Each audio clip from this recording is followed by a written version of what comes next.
their draft will, prevent them from doing everything that they want. This Keeper Light will be the shining star if Talon are to win this game in a quick fashion before that high ground defense is truly online. Yeah, all new one, and he's had some good performances so far in this tournament for sure. So definitely a good player to put your focus on. We'll see if he's able to pull it out of the bag. Of course, the lane versus Leshrac. Not going to be particularly high-paced or exciting, just a couple of lane mates coming out, but no one's really going to be dropping in that mid. So, as usual, those rotations are going to be pretty key. Both very, very mana-dependent heroes. Leshrac maybe more so, so we'll see a lot of focus coming from the water runes from the Dire. From Aurora.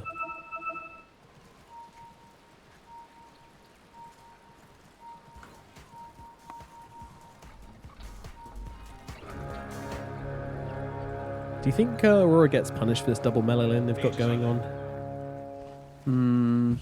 The battle begins. Probably not. I think Magnus just will farm it quite nicely. Like, punishment often comes in the form of an aggressive carry, right? And ET could maybe do a little bit with the punch, but if he steps up too far, he's going to get battery assaulted or skewered or shockwaved into tower, right? Shockwave into skewered, sorry, into tower, right? And Morphing just didn't kill. So I think this is going to be a lane where double melee should be fine. We'll see how that ends up playing out for them. Ponyo able to get the punish in or not. And Akashi as well, to be fair. I mean, when it comes to trading, it's a weird one for Cogwork because he basically can't approach the other side unless he's got battery assault available. If he's got this Astral Spirit back, then this guy's going to be clicking, as you see down here already. Ponyo just getting involved. Leaving Kashi with pretty much the full wave to himself. Shockwave not going to land on that range creep there at all. Yeah, ET just can't punch it. Yeah.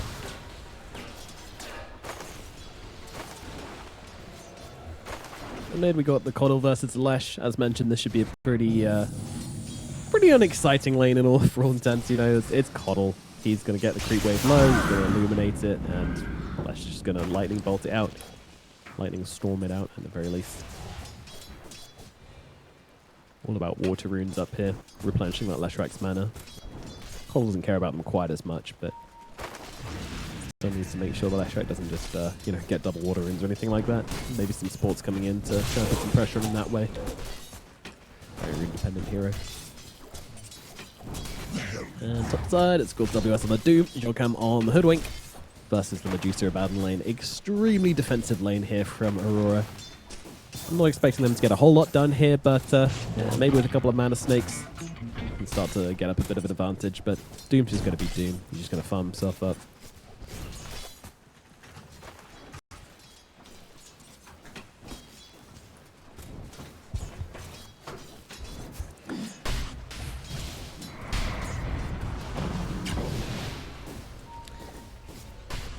I think which lane is meant to have like the fight in it, and again it just feels like a second game in a row where there is no expectation of heroes dying in the laning phase. Like only the position 5, if they step up too far, should die, and it's kind of rare to say. Like normally in like best of 3s, best of 5s, there's always going to be like that one game where you have like a defensive strategies. The second game you then switch up the pace, right? Like you want to keep playing the different cards, but in this game again I am going to be really surprised if we see a first blood in the first 6-7 minutes, maybe the 8-minute rune contest again, or if they get Ponyo. Okay, nice skewer back. Very good indeed, but the damage, they need a little bit more because there is a big stick on Ponyo. He's going to pop that, be okay for the time being, and now the race over towards the Lotus. Q is going to be able to grab it. Astral Stomp, trying to be used the Echo Stomp to stop it, but not going to happen. Q's going to be able to grab it. Now Lotus. Immediately gold up by him, actually, so Chaps is just like, bro, what the hell? Mine. That's like what I was saying, right? Like, I mean, look, top lane, Ollie's getting jumped up. Like, these are the only heroes that can die. There it is, yeah. Right, so either supports die, the pos 5s, or no one dies at all the entire time. Like, that's the, that's kind of the statement, and yeah. Nearly got first blood for Talon, but in turn, sorry, on Talon in bot lane, instead they got it top for Talon. Yes, sir. And now, oh, look at this. The efficiency coming out here from Jokam. And WS is just drag in a creep wave over for WS to devour that lovely Ice Armor creep. And that's going to be a big one in this lane as well. In a lane where you basically only have right clicks like and Mana Snake. Ice Armor is going to feel very good indeed, so WS should be just completely safe up here. Pretty cool. You remember the start of the patch when like Doom was just like everybody was obsessed with it. First pick, first ban every single time. We never saw it. It's I think Doom falls into the same category as like Zoo for new patches, where it's like you don't really know what's happening. So the best thing to do is either push your opponent out the game whilst they're confused with like what the map's doing or what you're meant to be doing, or just Doom the guy so he has more time. Like Doom will conceptually always just be a very broken hero. Generate gold, push out waves, delete a hero from the game. Like he's like in that awkward position where like if you nerf him too much, he'll never be picked, right? If Doom's too weak, why would you bother picking him? He's like a clunky hero that generates gold, and like if he has no purpose, then it's unpicked hero, right? And if he's too good, then it's a very hard hero to balance for sure. And I always wonder just kind of like, how good are you on your downtime? You know, how good are you in the lanes? How good are you when you've got Doom on the cooldown? I feel like that plays a big part of it as well.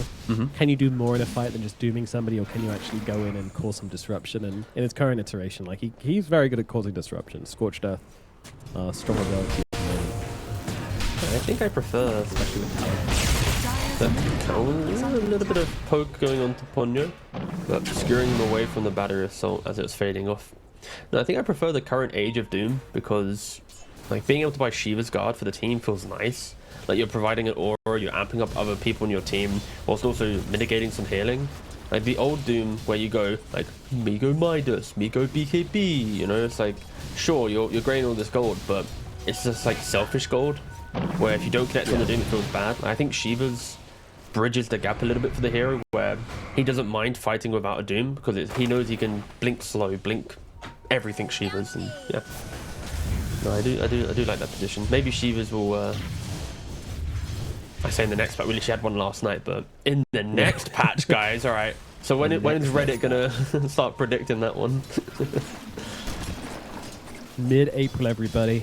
Set your timers. Just before I can't wait to start waiting. So excited. I'm excited for your waiting room as well. Thank you very much.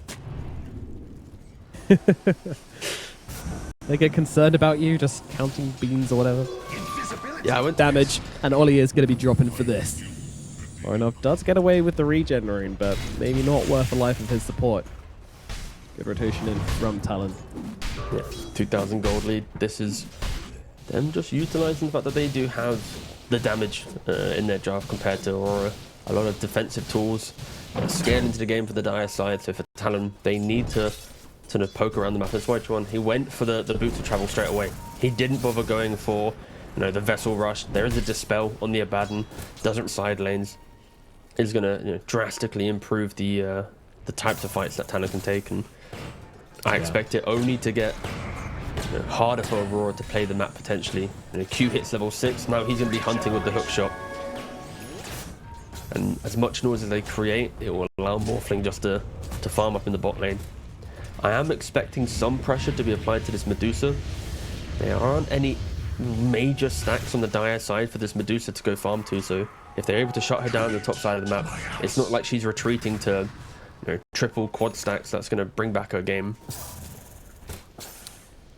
Yeah, not much to fall back on, that's for sure. Like the Coddle, who's currently farming these stacks, though. Q's coming across as well. Already been able to steal one decent creep with that rocket flare, but now comes across Shokan here, gets him inside the cogs, gets him with the battery assault. This might just be a dead squirrel. Ollie trying to help out, and the right click comes through, and Ollie's able to bring him down with the Aphotic Shield, but he does die himself, and Q also in some trouble. Might just also drop. 2 supports just dead, so Chuan, big winner here as he's able to get himself the stack, and then 2 supports to go with it as well.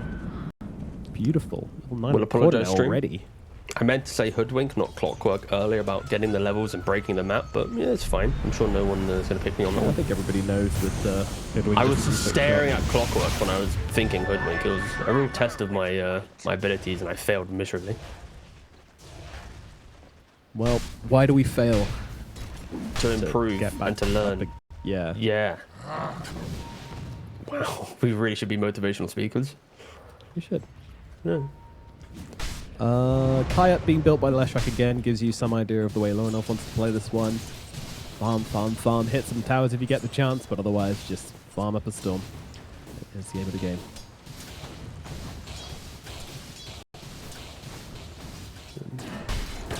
How's the Morphing doing? Like, this is, I think for Talon, like the whole narrative of being aggressive really just tie into Akashi's gameplay, right? Like if he's at the top of the net worth, if he's sporting some 16-minute or so Manta, then this game will be like, you can entertain like Roshan, you can do all of these things, and one he comes down, soda binds onto jab, but instant dispel there from Ollie.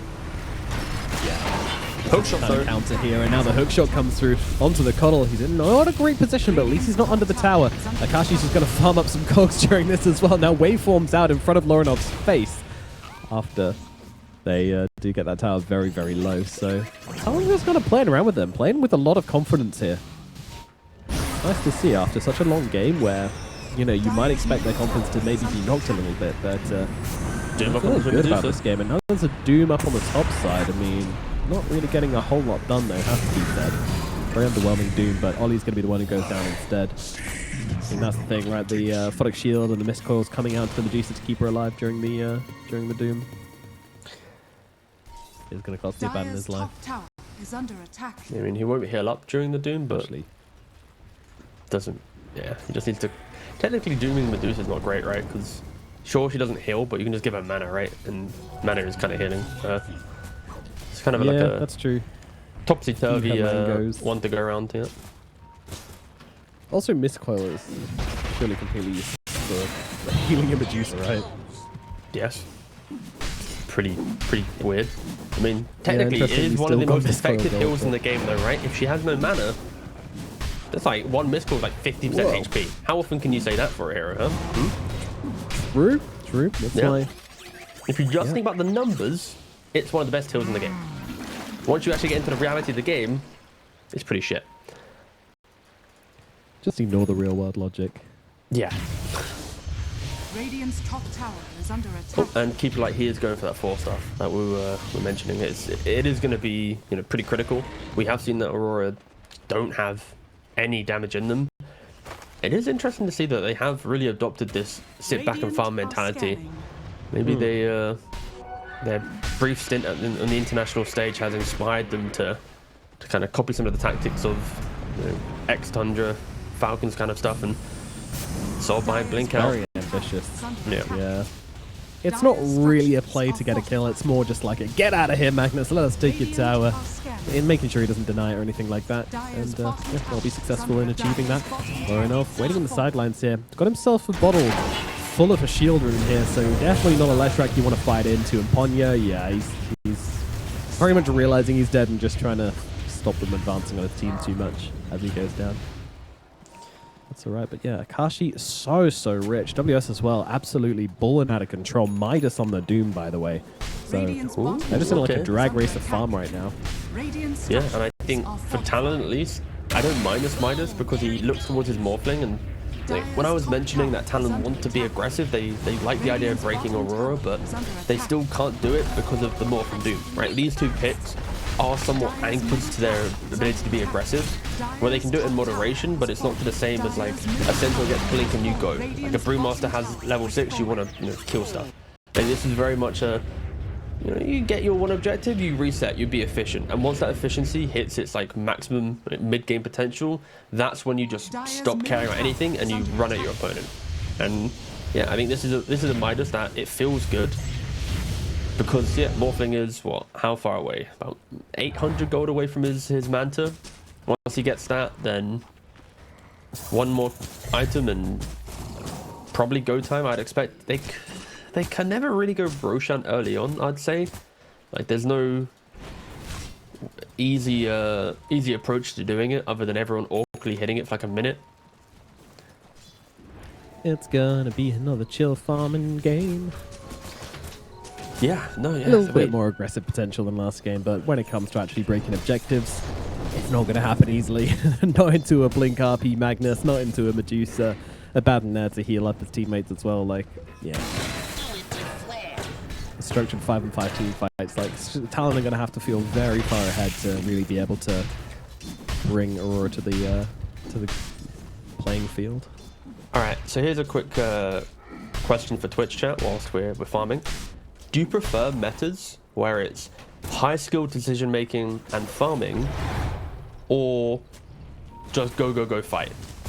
But then the quality of the Dota is like less because there's not really logic. It's just more like just running in because you have like every item is a time to go. I mean, there's still a lot of skill to it, of course, but it's maybe not as like delicate as the other option. Think about that whilst we watch this fight in mid lane. Indeed, it's Medusa on Medusa action. Oh yeah, it's heating up. Medusa illusions running it down. Medusa attacking her own illusions though. He wants to get the wave with the Medusa. Oh, and there's Mana Snake on Mana Snake. Oh, it's so hype. What's better than one Medusa in a game? Two Medusas in a game.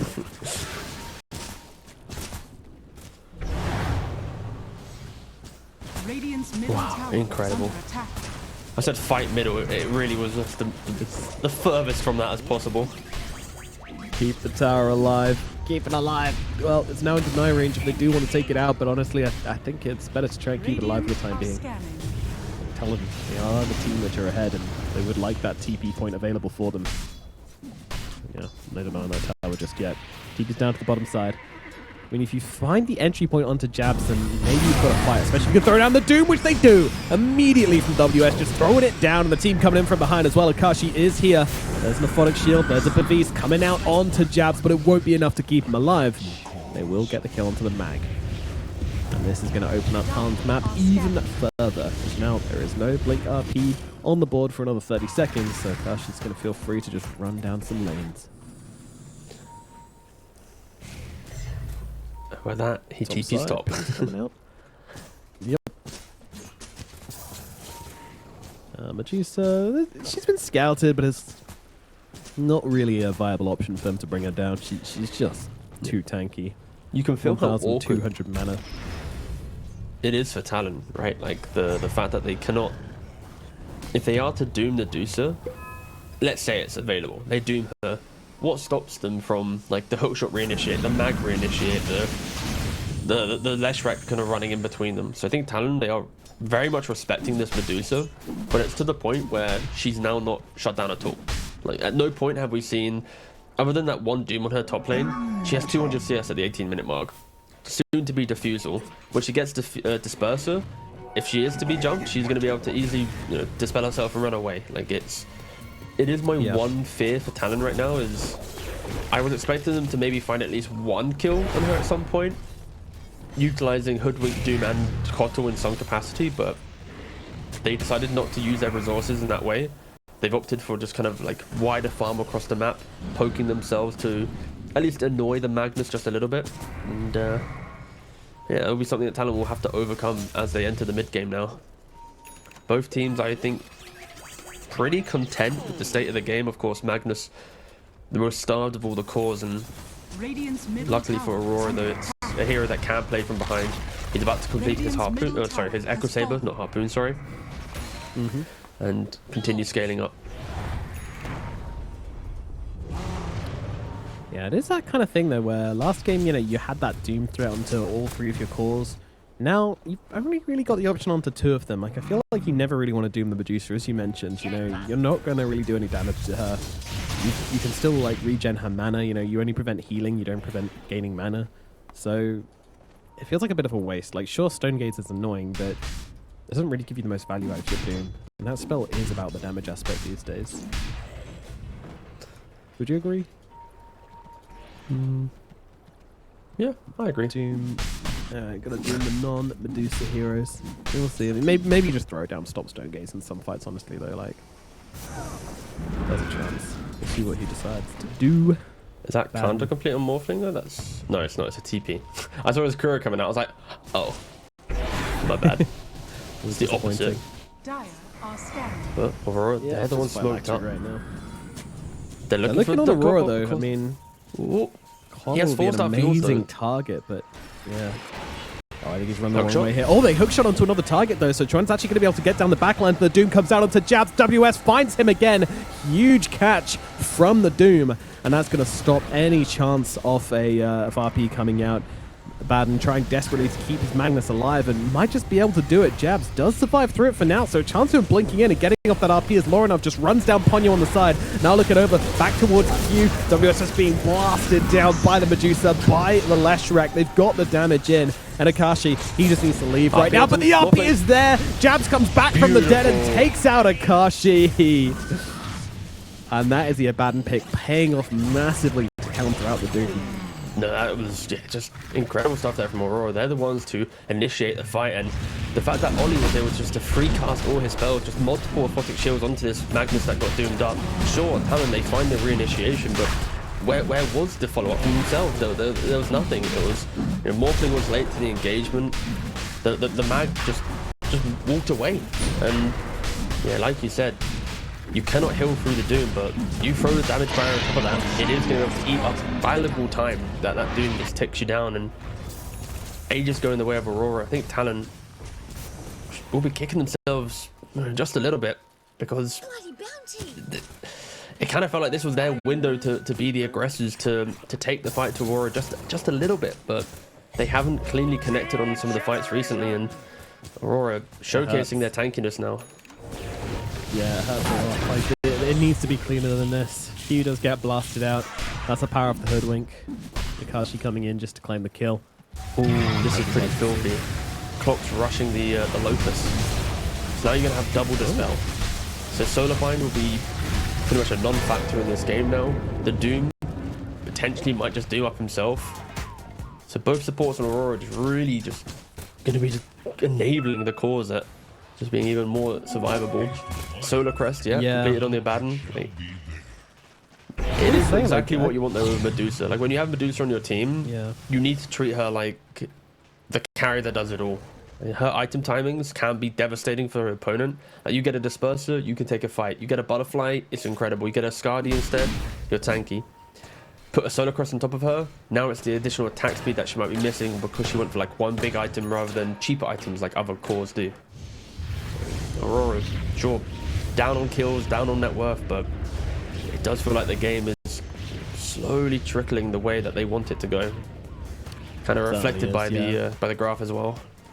Q, well, does get caught out a little bit there, but the RP comes down. They manage to find Chuan once again. Coddle just blasted so far out of position. There is no way home. Mana Snake doesn't finish the job. Hook shot will. Q finds him. Nicely done. The debut of the Lotus Orb coming into play there as well. Then, yeah, gotta be said, this Coddle pick's just not worked out at all for Talon here. Like, the mid lane in which this draft is kind of based around is just not really getting anything done. And now you've got all these dispels, as you were talking about, Natural and Bill. The game just becomes extremely difficult. I don't feel like we've seen enough worth at all from Coddle. I mean, 1-1-4 is not what you want to see from mid Coddle, is it? It's so difficult, right? Like, who's he meant to be playing with? ET can't gank with him. Doom was farming, Morph's farming. Hoodwink can only do so much, and Magnus is getting doomed up. Where's the Abaddon? Where's the Abaddon? Alright. Well, it does eventually come in. Will it be enough to save him? Yeah. Obviously, heals won't work. Another shield comes down, and he's going to save him. Jabs lives again. Doom, he's just a little sad. Yeah, this Abaddon is actually so filthy against the Doom, actually. Alright. Great tech from Aurora. Personally, haven't seen it myself yet, so maybe I just missed the program that it happened in, but I'm loving seeing this little interaction. This is great. Doom is like become the spell because of like the no healing thing. Doom become the spell of just you press it on a guy who's half HP, you know he's eventually gonna die. Like no matter what he does, he TPs the base, if he uses himself up, like he's gonna die. But no, this Abaddon like layering the shields as well. Ooh, it's very nice. Bit of the beast, bit of, well, now Solar Crest. Jumps coming out as well. Very tricky to play into. Akashi, meanwhile, he has finished off his items. He's got Manta, he's got Vladmir's, he's got Kanda. feeling quite good tower is under attack. on the side of Talon, on the side of, Aurora. But Talon do have options. They have their timings on the Morphling. Like, Morphling is rich. It's just as rich as the Medusa, but obviously whilst his Aegis in play, we won't see much. But in a minute, I reckon we'll see Talon attempt to try to make the plays happen. At some point, they're going to need to be the aggressors. They can't just sit back the entire time. Sorry. I think Morphling, Medusa though in the bot lane will be forcing back the base. You're not allowed to farm the map. Yeah, amplified damage Leshrac. I mean, he's turning these towers into Swiss cheese right now.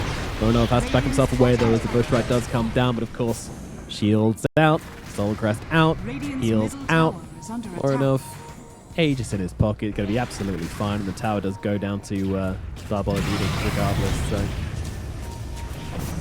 they want that fortify, and they might just get it. They fortify? Alright, barracks it is, fine. Radiant's middle tower is under attack. Why did they not fortify that? I don't know, mate. I don't know. I'm not going to try and give you a fake answer here.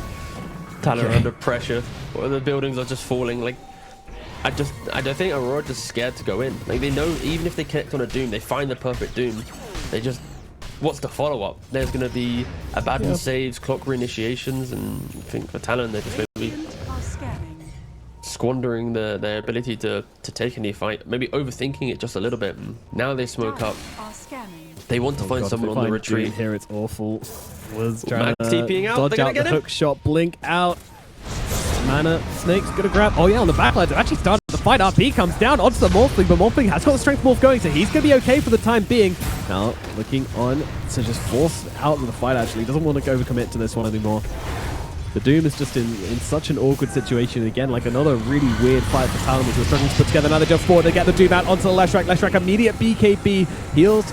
Shields come out from Ollie, and they will just try and get their Leshrac to safety, and that's exactly what they will do. Ollie will be the sacrifice, but again, another day, another Doom, and another hero not dying. There's so many layers of defense, right? Like they jumped the Leshrac, but then you've got a Disperser from the Medusa, the Lotus from the Clockwork, the Aphotic Shield Solar Crest from the Abaddon. Like, 3 heroes just fully buff up the Leshrac and go, you are not dying today. 23 Savage getting jumped top lane, but unable to combo the stuns necessary. He was pretty low on mana, so that would have been a death, I believe, if they connected on that bushwhack. Now, BKBs are on cooldown for the Dire side. Once they get them back up, potentially we'll be seeing another go. 50 seconds for RP. Both the big spells on either side are on cooldown right now. Doom and RP not available. Kind of 25-second window where you have RP and no Doom, and I feel like Aurora should look to abuse that, and that's exactly what they're doing. Smoke out onto the map, but they've already lost Q. That's a big initiation tool out of the window. Jabs looking for the skewer back, finds it though, into the split earth as well. Beautifully done. Oh, Lorenov and Jabs. What a little duo that was. They picked this guy up at DreamLeague, and he is just paying off big time.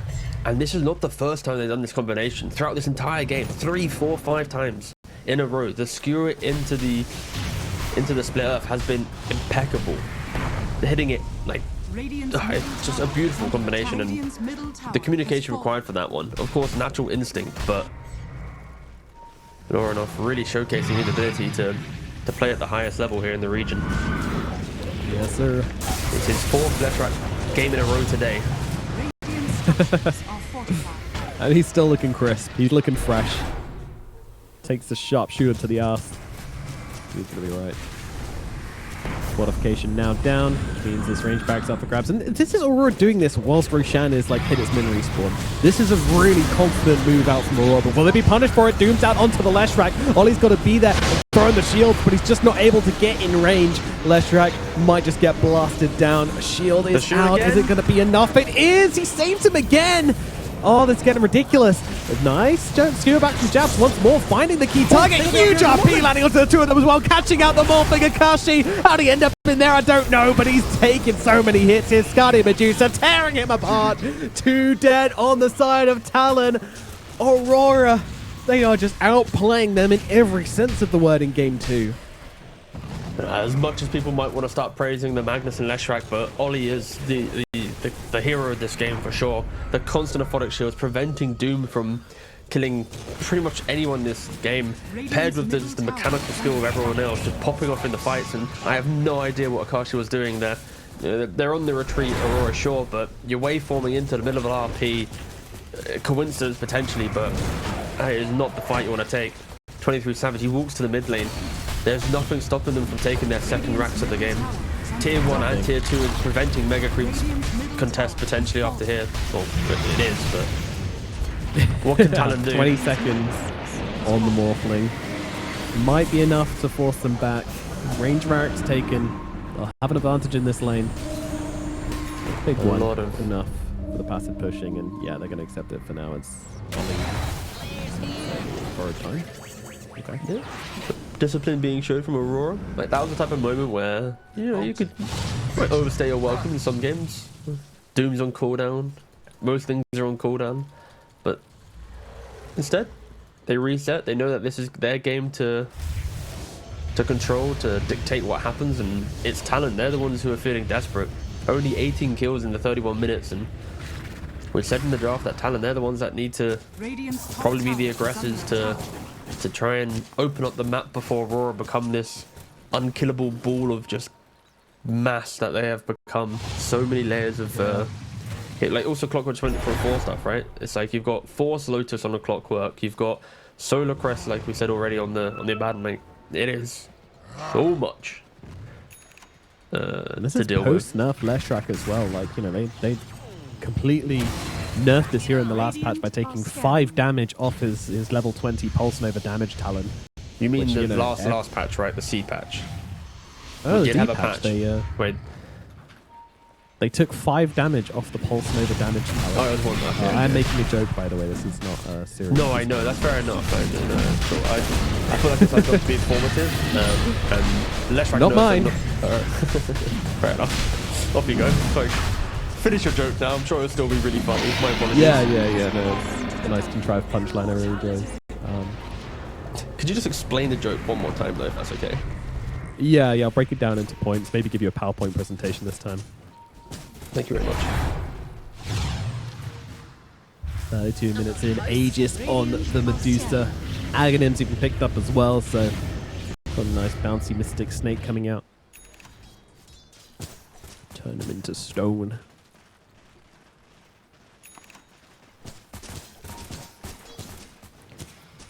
Yeah, What's the conditions for going for the Axe on the Medusa, by the way? Like, what makes it good?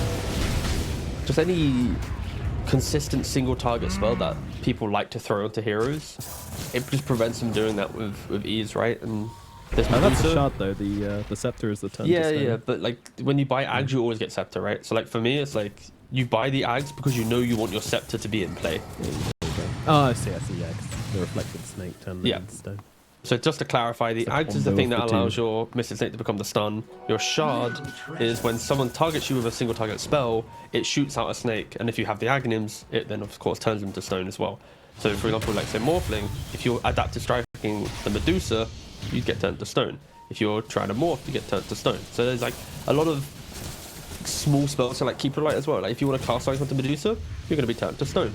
Very briefly, but enough to offset a fight potentially, give the window of entry for a Lesh to hit a stun, a Mag to hit a Skewer, right? And there are plenty of single target spells in this game for this Medusa to create opportunities for her team.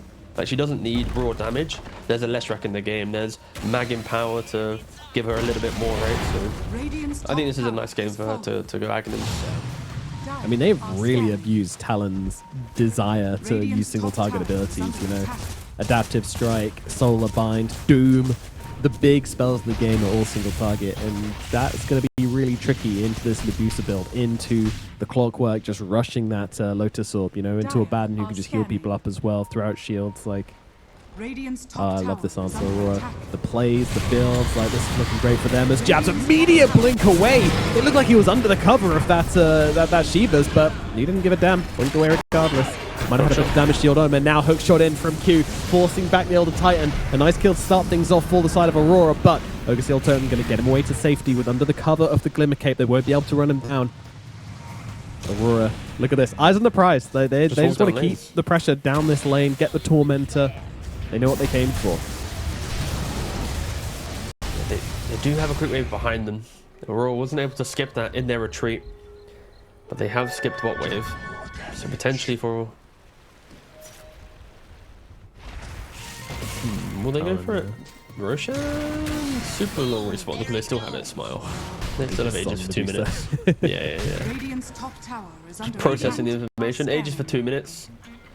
And Talon, they're smoked again. They're doing the same move. Same play. Let's go. They'll never see it coming twice. And WS comes in. Oh, it's literally the exact same thing. Akashi does find the Abaddon on the sidelines though. 23 Savage. Dropping that Stone Gaze, looking for the target. WS comes down, does land the Doom out onto the left track, and with no Abaddon to keep him alive, this one might be successful. Finds him with the tree lines as well. WS on him like a rash. Does give his life for it, but takes him down. Meanwhile, 23 Savage brings down WS and just kind of sitting on the front lines, but it is a Morphling who's kind of taking down everybody right now. Medusa, only one left alive. She's going to respawn all by herself. And she's actually not doing a bad job of fighting up by herself. And of course, no way out of the fight. She's just kind of waiting to die here more than anything. See if she can bring a couple of heroes with her in. Well, does get 2. That's kind of crazy. The Force not keeping their distance whatsoever. But finally, Akashi will finish the job. And Akashi takes just about everybody down in this engagement. Huge fight for the Morphling. Massive comeback for Talon. Yeah, and the fight, it went so well because this Keeper of Light, he hits the Will-O-Wisp, he contains the Magnus, prevents the initial usage of the RP. The Medusa also spent half her time just trying to kill off the Will-O-Wisp. So both Magnus and Medusa, their entire game plan was just broken by the Aghanims of the Keeper of Light, which allowed everyone else to get in and out of the fight, to pick apart this tanky formation that Aurora have been leaning on for most of their engagement. And fair play to Talon, they did one smoke, backed out, replicated an identical smoke play, and made it work, right? Like, how many teams do the same move twice like that, right? Like, that was rather commendable. It's a bit awkward though because they can't do anything else, right? This is the type of game for Talon where winning a fight right now feels good in the moment, but when reality sinks back in, it's like, okay, but we can't go get a Roshan. We just took an Aegis. We can't now go hit the tier 2. It's too far away. We cannot pressure barracks, of course. We don't have the damage, so it's kind of like a... It's a neutralizing fight, though. It's a neutralizing fight, yeah. Brings the game back to net 0, which, considering the position now we're in, is pretty impressive. And Kashi finds himself a game once again, just with some sick outplays in that engagement. Are scanning. And with the Abaddon being dead first in the fight, that was such a massive point as well. I think Bird Time was on cooldown from maybe taking the Tormentor, maybe still from the fight before. I'm not quite sure. I mean, the fact that that fight also occurs post Tormentor as well. Like, sure, cores don't really mind too much, but supports, it is going to starve them just a little bit of the resources that they leaned on before. Yeah. Leshrac, he got doomed. Like, that fight for him, he was doomed up, ran super far north, and then he wasn't near the Mag or the Medusa. Like, it was like kind of the perfect fight for Talon to be able to do it. Like, they connected on the Doom, they hit the Aghanims, prevented Medusa. Like, replicating that will be very hard for Talon. But at least for them, they now have a little bit of confidence. It's like, guys, if we do connect on this type of fight construct, we have hope for the fight. And we'll see if they can do it again. Magnus, the Axe, Harpoon, BKB Blink. He's a force to be reckoned with if he finds initiation. Tier 4s are coming out, and Ollie picks up the Ninja Gear. Positioning is key for this Abaddon as well, making sure he can scurry his way into position, get the shields off, and help where possible. Yeah, I'm assuming there was no telescope available, which probably makes this the best neutral gun.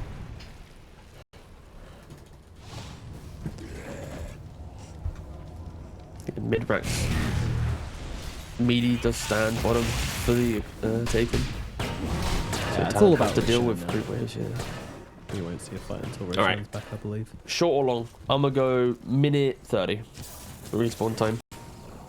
Ooh, I'm going for 1 minute 15. Respectable. We shall see. We shall see. Yes. Now, there are any big items coming up from Aurora, at least, that they're waiting for. Of course, Aegis is the key objective right now, but I'd say Clockwork is about to complete Aghanims, so that's pretty good for him. And on Radiant side, Morphling's pretty capped out with the Butterfly BKB, of course. Still room to grow, but very content with his level of farm at the moment. Only 2,000 gold behind the Medusa.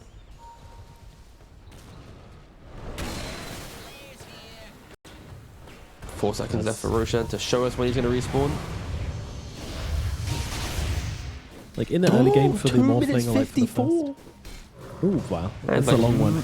Maximum nearly. Alright.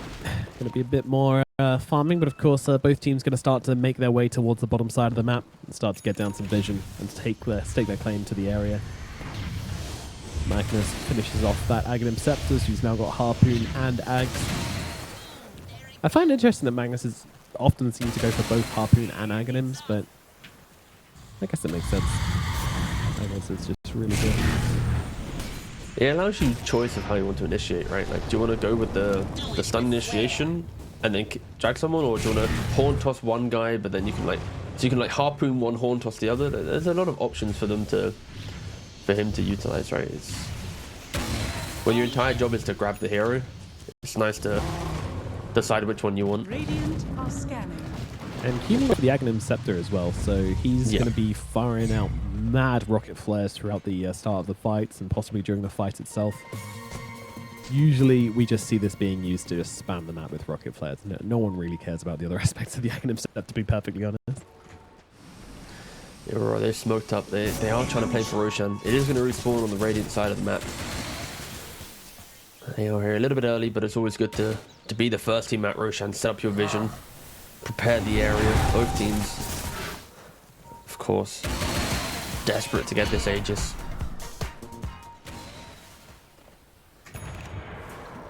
Rocket flares are down everywhere when you skip to the Daedalus dive complete on the Hoodwink. That's crazy. That's going to be a lot of damage as Hoodwink. Haven't really had to speak about her this game, but wow. Daedalus. A force to be reckoned with. Yeah. I mean, with the Acorn shot, it's always about can you catch a couple of heroes together or not. That's get the bounces. We're looking at jabs. How's his read? Not very good. He brings back to the high ground.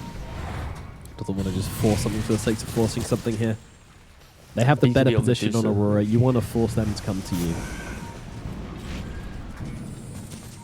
Not really seen, other than the Daedalus, no big pickups for Talon in this fight, but compare that. Medusa completed the BKB. Yeah, Morph kind of wanted to hold his buyback, so didn't end up going for that. Scardiardi. Roshan respawning 18 seconds. Getting very close. Who will jump first? Who will make the break?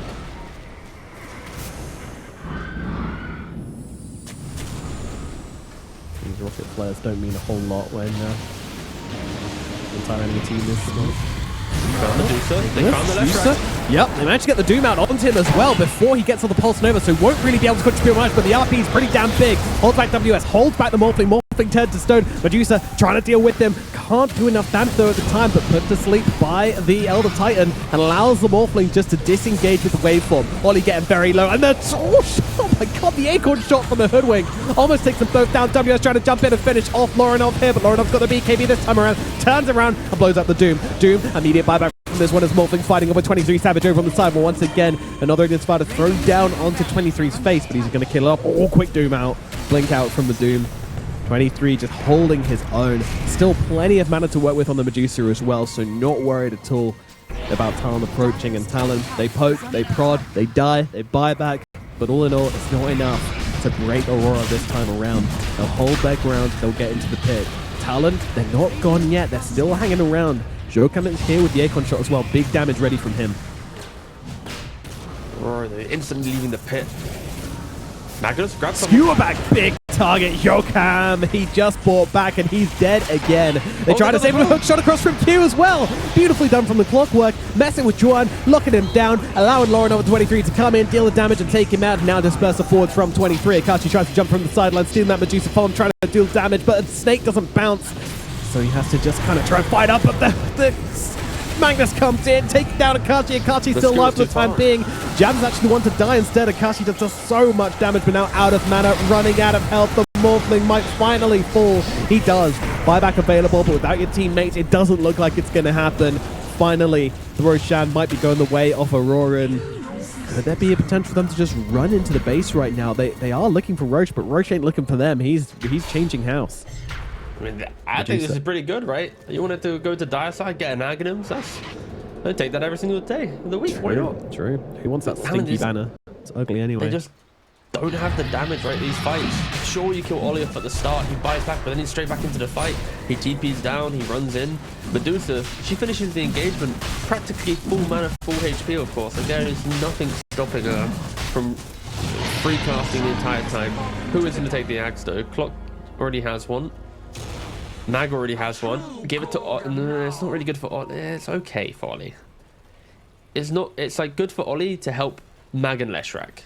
Medusa doesn't enjoy it, but give it to Ollie. There we go. And he's got level 20. What talent is he going to go for? It has to be the right talent, right? He's been playing on the shield, preventing the Doom damage, and there it is. Yeah, he does go for the additional barrier. I don't think I've ever seen the borrowed time immolation talent. Top tower. I mean, I asked him what talent. That was a very rhetorical question. It's only right talent was the answer, by the way. It's more like, does he misclick? Does he misclick? Yeah. Also, I was testing Twitch chat because one guy's like, take the left. I was like, the +5 radiance. Yeah, it's pretty bad. If it was like 950 damage, might entertain it. Who's taking the wisdom room for Aurora? Who are they letting it go to? It's on the way. Oh, he's taking double wisdom. So he's running bottom, getting a wisdom. One. Now TPing top. TP across. Now he's running over. Yep. He's Wind Wakering down. Yep. Blink across now. Oh, huge. Get across. Now Q takes it. I was so ready. Yoink. Too slow. It's for me. Oh, sorry guys, sorry. We're lowering up from just 23.5 to level 25. Neat. And he goes for the left talent as well, the Diabolic Edict Explosions. So, yeah, once again, if he gets up to that high ground, buildings will disappear if there's nothing else to tank up the explosions. And he has BKB, Cheese, Wind Waker, Trickster's Cloak. Every single tanky item that he wants is in play for him.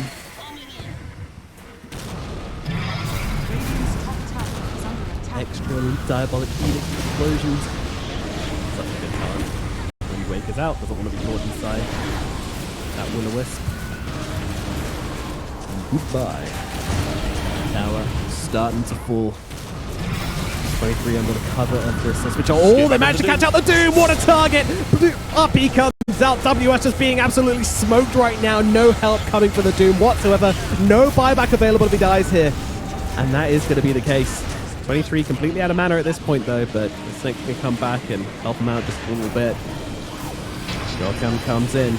Nice little combo there with the Acorn shot and the Bushwhack. Doing a decent amount of damage. But it's not going to be enough to save these barracks, I don't think. Without your Doom, you're not defending. How do you jump on this though? You have no barracks. It's double split up with a Medusa Aegis, a Cheese Leshrac. Like, you don't want to go near this. Talon can win a fight when they didn't have this. Like, do you think they can win a fight now? Surely it's GG. Aurora, game 2, controlling the entire game, dictating the tempo, preventing Talon from doing anything, and yeah. One fight went Talon's way. One fight, Akachi was then falling out of the bag. You know, they got the right targets, they found the right engagements, but that's all they're getting by the looks of it. 23, he's going to lose his first life, he doesn't have the mana. I say that! The morph! He gets caught! Oh my god, you step inside those circles of death and, well, they live up to their names. Finally, 23... Kill the guy, for God's sakes! Q getting very low on the sidelines as well. 23 Savage being kept low forever, but he's just going for the Ancient now, and another Horn Toss, another pullback. Q does fall to Akashi, but Medusa, she's just going for the finish, and they've got nothing to stop her. Ancient looking like it's going to fall. The Edict Explosion's helping out as well. Again, number 2. It goes to Aurora. They make him work for it. They make him sweat just a little bit.